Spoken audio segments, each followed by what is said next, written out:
ہاذا، ہر لفظ کے شروع میں آپ اس ہاذا کو بڑھا لیجئے. آپ کہیں گے ہاذا بیت.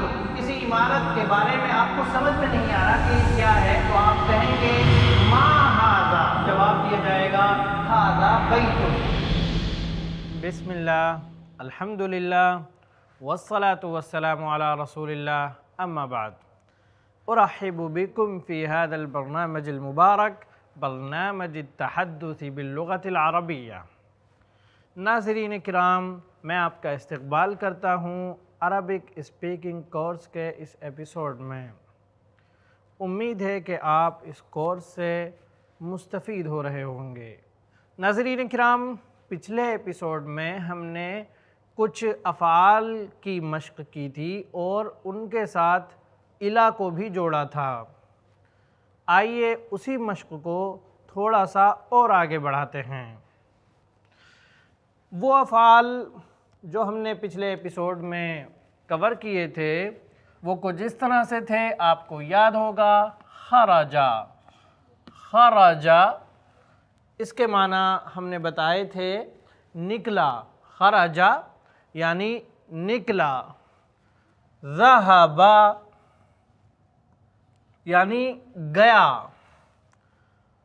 وصل یعنی پہنچا. وصل یعنی پہنچا. سافر، یہ لفظ سفر سے بنا ہے. سافر یعنی سفر کیا. قدم یعنی آیا. قدم آیا. عاد یعنی لوٹا، واپس آیا. اور ان افعال کے ساتھ ہم نے من اور الا کو بھی جوڑا تھا، لیکن اب اس میں تھوڑی سی چینجنگ کرتے ہیں.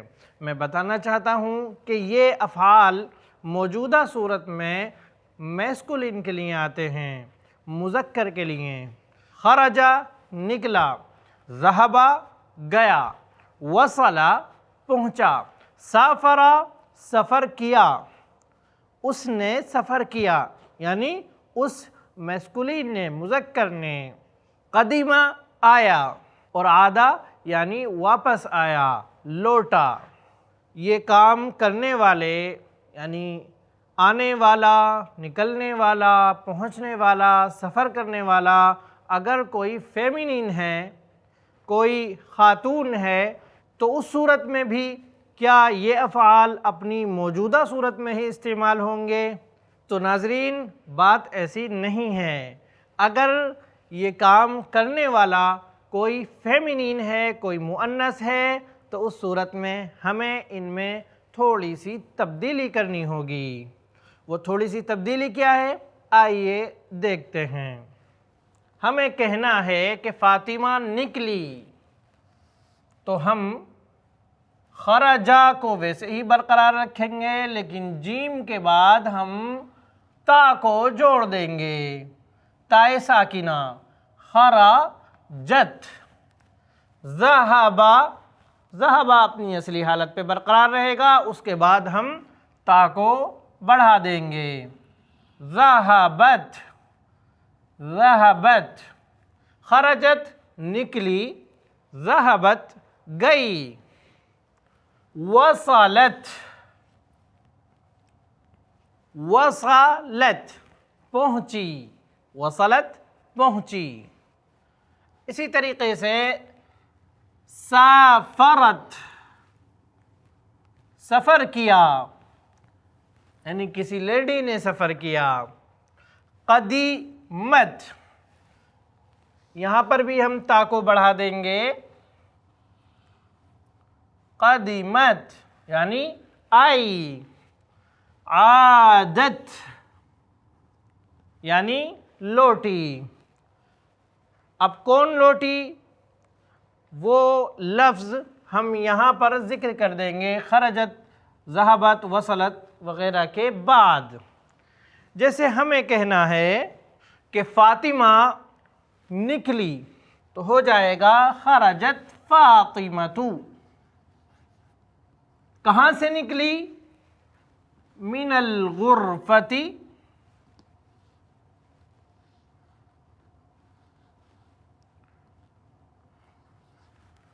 من الغرفہ. خرجت فاطمۃ من الغرفہ.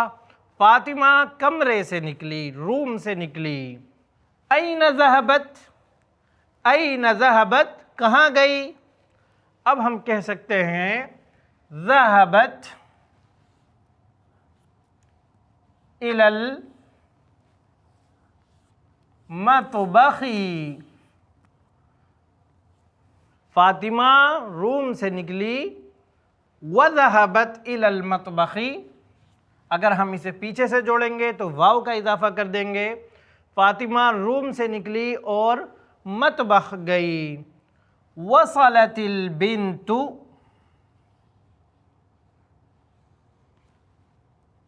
بنت کے معنی ہوتے ہیں لڑکی. بنت کے معنی لڑکی. ہم نے بتایا تھا کہ اگر کوئی حرف ساکن ہے اور اس کو بعد والے سے ملایا جا رہا ہے تو اس صورت میں اس کا سکون زیر سے بدل جاتا ہے، کسرے سے بدل جاتا ہے. اب جیسے البنت یہ ایک ایسا لفظ ہے جس کو پیچھے سے جوڑا جا رہا ہے، تو اس صورت میں اس کا سکون ہٹ جائے گا اور یہاں پر زیر آ جائے گا. وصلت البنت الى مکہ. وصلت البنت الى مکہ. جو غیر منصرف ہوتا ہے، جو اسم یا جو ناؤن غیر منصرف ہوتا ہے، عام حالات میں اس پر زیر کی جگہ بھی زبر آتا ہے اگر اس پر ال نہ ہو. اگر ال آ جائے گا تو اس صورت میں اس پر زیر کی جگہ زیر ہی آتا ہے. تو الہ کا تقاضا یہ تھا کہ مکہ پر زیر آنا چاہیے، کسرہ آنا چاہیے، لیکن چونکہ یہ غیر منصرف ہے، شہر کا نام ہے، اس لیے الہ مکہ کہا گیا. وصلت البنت الى مکہ. بنت کی جگہ کچھ اور بھی رکھا جا سکتا ہے. وصلت الام الى مکہ. وصلت الخالۃ الى مکہ. خالہ یا ماں یا لڑکی مکہ پہنچ گئی. سافرت. سافرت. من سافرت؟ سافرت الوالدۃ. سافرت الوالدۃ. إلى أين سافرت؟ إلى دلهي. سافرت الوالدة إلى دلهي. چونکہ ہمیں سافرت کو آنے والے لفظ سے ملانا ہے اس لیے اس کے نیچے ہم زیر لگا دیں گے. سافرت الوالدة إلى دلہی. والدہ نے دلی کا سفر کیا یا والدہ دلی کو گئیں، سفر پر گئیں. تو یہاں پر آپ نے دیکھا اس سے پہلے ہم نے سافرہ استعمال کیا تھا، لیکن اب چونکہ جانے والی خاتون ہیں، والدہ ہے، اس لیے ہم نے وہاں تا کا اضافہ کر دیا. سافرت الوالدۃ الی دلہی. اسی طریقے سے والدہ کے علاوہ ہم کچھ اور بھی لگا سکتے ہیں. سافرت العمۃ الی دلہی. عمہ کے معنی ہوتے ہیں عین ڈبل میم اور گولتا. عمن کے معنی ہوتے ہیں چچا اور عمتن کے معنی ہوتے ہیں پھوپھی. سافرت العمۃ الی دلہی. لکھ کے بھی میں بتا دیتا ہوں. العمۃ. سافرت العمۃ الی دلہی. سافرت الخالۃ الی دلہی. سافرت الزوجۃ الی دلہی. بیوی دلی گئی ہے. اسی طریقے سے ہم کسی کا نام بھی ایڈ کر سکتے ہیں. نام کے علاوہ ہم یوں بھی کہہ سکتے ہیں سافرت الطبیبۃ الی دلہی. سافرت الممرضۃ الی دلہی. دیکھیں عربی زبان میں جب لیڈی کے لیے کوئی لفظ بولا جاتا ہے تو اس پر گول تا داخل کر دی جاتی ہے. جیسے طبیبن یعنی ڈاکٹر، اگر ہمیں کہنا ہے کہ ڈاکٹر لیڈی تو ہمیں کہنا ہوگا طبیبتن، طبیبن کے آگے گولتا لگا دیں گے اور جو آخری حرف ہے یعنی با اس پر زبر آ جائے گا، طبیبتن، طبیبتن یعنی ڈاکٹرنی۔ ممرضتن کے معنی ہوتے ہیں نرس، ممرضتن، ممرضتن یعنی نرس۔ آئیے ہم قدمت کے ساتھ یہ لفظ استعمال کرتے ہیں۔ قدمت یعنی آئی، ہم کہہ سکتے ہیں قدمت الممرضۃ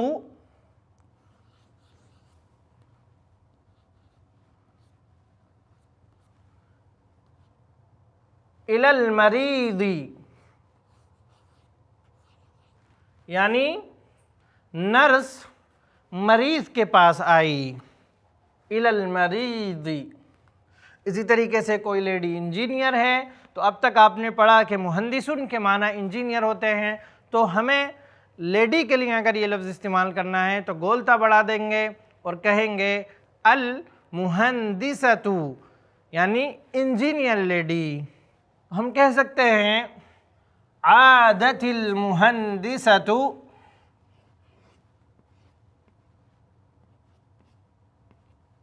الی العمل،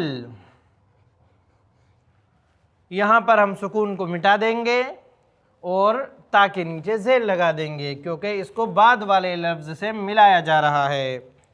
عادت المہندسۃ الی العمل یعنی انجینئر لیڈی کام پر واپس آ گئی۔ اگر کوئی شخص چھٹی کرنے کے بعد کام پر واپس آتا ہے تو ہم اس کے لیے عادہ اور الی العمل کا جملہ استعمال کر سکتے ہیں۔ اگر کوئی مرد ہے عاد زید الی العمل، حامد الی العمل، عاد الطبیب الی المستشفى، عاد الطالب الی الجامعہ۔ اب جیسے لاک ڈاؤن کے زمانے میں ساری چیزیں بند تھیں، سارے کام کاج بند تھے، پھر دھیرے دھیرے لوگ اپنے کام کاج کی طرف واپس آنا شروع ہوئے، تو اس صورت میں ہم کہہ سکتے ہیں عاد الی العمل، یا الی العمل کی جگہ الی کے بعد کوئی دوسرا شبد بھی ہم استعمال کر سکتے ہیں۔ عاد الطبیب الی المستشفى، عاد المدرس الی المدرسہ، عاد المعلم الی الجامعہ، عاد الاستاذ الی الفصل، عاد الطالب الی الدراسہ۔ دراسہ کے معنی ہوتے ہیں تعلیم، پڑھائی۔ عاد الطالب الی الدراسہ، اسٹوڈنٹ تعلیم کی طرف واپس آ گیا۔ یہ کچھ افعال کے ساتھ الی اور من کی مشق تھی جو یہیں پر ختم ہوتی ہے۔ آئیے اس کے بعد ہم ایک نیا ٹاپک شروع کرتے ہیں بإذن اللہ۔ آئیے اس کے بعد ہم نئے انداز میں کچھ جملوں کی مشق کرتے ہیں۔ دوستو اب تک ہم نے جو مشق کی تھی وہ چھوٹے چھوٹے جملوں کی مشق کی تھی۔ آئیے اب ہم دھیرے دھیرے بڑے جملوں کی طرف بڑھتے ہیں۔ اب جیسے انا یعنی میں، اب تک ہم نے صرف اس طرح کے چھوٹے جملوں کی مشق کی تھی۔ انا فی السفر، انا فی السفر یہ چھوٹا جملہ ہے یعنی میں سفر میں ہوں۔ اب جس سے آپ بات کر رہے ہیں اس کے من میں یہ سوال ضرور آئے گا کہ آپ کہاں کے سفر میں ہیں، تو ایسی صورت میں آپ پہلے سے بھی جملے کو بڑا کر سکتے ہیں اور اس چیز کو بھی جملے کے اندر مینشن کر سکتے ہیں جہاں کا آپ سفر کر رہے ہیں، اس شہر کا نام آپ ذکر کر سکتے ہیں۔ اب وہ کیسے کیا جائے گا آئیے دیکھتے ہیں۔ سفر کے ساتھ الی کا لفظ آتا ہے کیونکہ سفر کسی کی طرف ہوتا ہے، تو آپ کہہ سکتے ہیں انا فی السفر الی، پھر الی کے بعد اس جگہ کا ذکر آپ کر دیں جس جگہ آپ کو جانا ہے۔ جیسے الریاض ایک شہر کا نام ہے، ہم وہ ذکر کر سکتے ہیں انا فی السفر الی الریاض، انا فی السفر الی الریاض، میں ریاض کے سفر میں ہوں۔ انا فی السفر الی دلہی، انا فی السفر الی ممبئی، انا فی السفر الی لکھنؤ۔ اس طریقے سے آپ کسی بھی شہر کا نام یہاں پر رکھ سکتے ہیں۔ فی السفر کے علاوہ آپ اس طرح بھی کہہ سکتے ہیں انا مسافر، معنی وہی ہوگا انا مسافر الی الریاض، انا مسافر الی مکہ، انا مسافر الی جدہ۔ اسی طرح سے آپ سے کوئی پوچھتا ہے کہ آپ کا کیا کام ہے، آپ کہتے ہیں انا تاجر، انا تاجر، لیکن پھر وہ پوچھتا ہے کہاں، اس کی مراد ہوتی ہے کس سٹی میں، تو آپ پہلے سے ہی ایسا جملہ بول سکتے ہیں کہ سامنے والے کو سوال کرنے کی ضرورت ہی نہ رہے۔ تو آپ کہہ سکتے ہیں انا تاجر، فی لگا لیں اور اس کے بعد اس جگہ کا نام لے دیں جہاں آپ کاروبار کرتے ہیں۔ انا تاجر فی ممبئی، انا تاجر فی ممبئی۔ اسی طریقے سے آپ کہہ سکتے ہیں انا موظف، موظف کے معنی ہوتے ہیں امپلائی، موظف، لیکن سامنے والے کو یہ بات کلیئر نہیں ہوتی کہ آپ کہاں امپلائی ہیں، کہاں آپ جاب کرتے ہیں، تو آپ اس جگہ کا نام لے سکتے ہیں فی لگا کر جہاں پر آپ جاب کرتے ہیں، امپلائی ہیں۔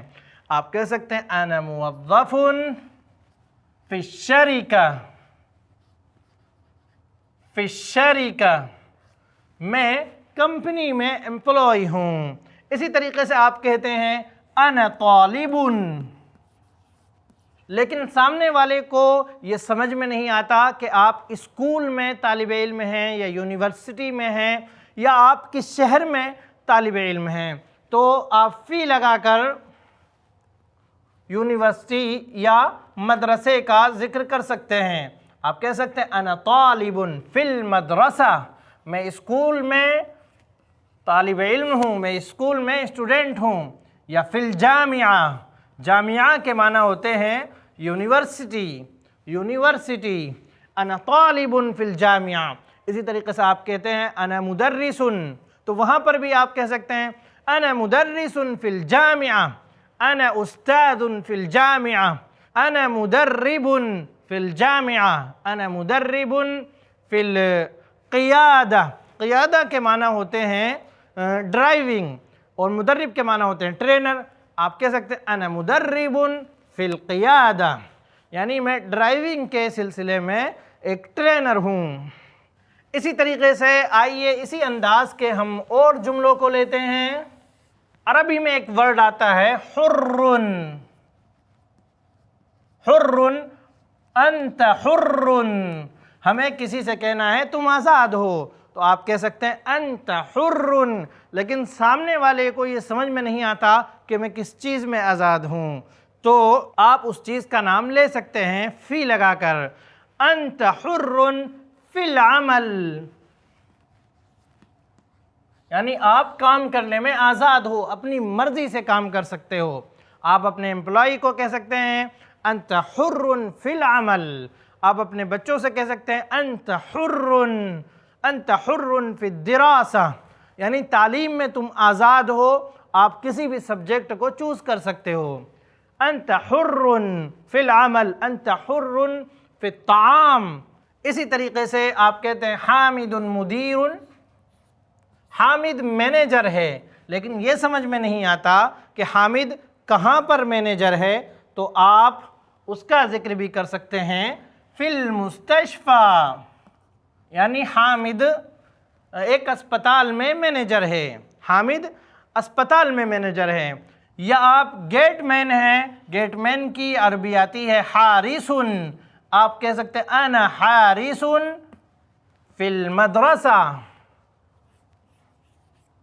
یا کہہ سکتے ہیں فی الحدیقہ، یعنی میں پارک میں گیٹ مین ہوں۔ اسی طریقے سے دوستو آپ نے کسی کے بارے میں بولا کہ ہوا جالس، حامد جالس، لیکن یہ جملہ ابھی ادھورا ہے۔ آپ اگر یہ بھی بتانا چاہیں کہ کہاں پر بیٹھا ہے تو آپ ضرور بتا سکتے ہیں حامد جالس علی لگا کر آپ اس چیز کا ذکر کر دیں جس پر حامد بیٹھا ہوا ہے. حامد جالس علی الکرسی، حامد جالس علی الفراش، حامد بستر پر بیٹھا ہے. حامد جالس علی السجادہ، سجادہ کارپیٹ کو بولتے ہیں. حامد جالس علی الطاولہ. اسی طریقے سے آپ کہہ سکتے ہیں حامد نائم علی السریر، سریر یعنی چارپائی، سریر یعنی بیڈ. حامد نائم علی السریر، نائم یعنی سو رہا ہے، سویا ہوا ہے. حامد نائم علی السریر، حامد نائم علی الارض، علی التراب. کچھ بھی آپ یہاں پر ذکر کر سکتے ہیں. اسی طریقے سے اگر آپ کسی سے یہ پوچھنا چاہتے ہیں کہ آپ کہاں رہتے ہیں تو تب بھی آپ اس طریقے کے جملے کو استعمال کر سکتے ہیں. جیسے آپ کو کسی سے پوچھنا ہے حل انت مقیم فی ممبئی، سامنے والا اگر ممبئی میں رہتا ہوگا تو وہ کہے گا نعم انا مقیم فی ممبئی. حل انت مقیم فی السعودیہ، لا انا مقیم فی الہند. محترم ناظرین، اس طرح کے جملوں میں فی اور علی اور الی کے علاوہ اور بھی بہت سے پریپوزیشنز استعمال کیے جا سکتے ہیں. چنانچہ میں باقی دو مثالیں بھی آپ کے سامنے رکھ دیتا ہوں. بی، یہ بھی حرف جر ہے جسے انگلش میں پریپوزیشن بولتے ہیں. بی کا بھی وہی عمل ہے، وہی اثر ہوتا ہے بعد والے لفظ پر جو علی اور فی اور الی وغیرہ کا ہوتا ہے. اب جیسے آپ نے کہا انا مؤمن، انا مؤمن، میں مومن ہوں، میں بلیور ہوں. لیکن سوال پیدا ہوتا ہے آپ کس چیز کے بلیور ہیں، یعنی آپ کا ایمان کس چیز پر ہے؟ تو آپ بازیر بی لگا کر آپ اس چیز کا ذکر کر سکتے ہیں جس پر آپ کا ایمان ہے. آپ کہہ سکتے ہیں انا مؤمن باللہ، انا مؤمن باللہ، انا مؤمن بالآخرہ، انا مؤمن بالرسول، انا مؤمن بالملائکہ. اسی طریقے سے آپ کہہ سکتے ہیں انا مسلم، انا مسلم وانا فخور بذالک. فخور کے معنی ہوتے ہیں پراؤڈ. انا فخور، مجھے فخر ہے، اور جس چیز پر آپ کو فخر ہوگا اس پر بھی داخل ہوگا. آپ کہہ سکتے ہیں انا مسلم وانا فخور بالاسلام. ناظرین کرام، آج کے اس ایپیسوڈ میں بس اتنا ہی. مجھے دیجیے اجازت، انشاءاللہ پھر ملاقات ہوگی نیکسٹ ایپیسوڈ میں ایک نئے ٹاپک کے ساتھ. السلام علیکم ورحمۃ اللہ وبرکاتہ. ایسے ہی اور ویڈیوز بنانے میں ہماری مدد کریں.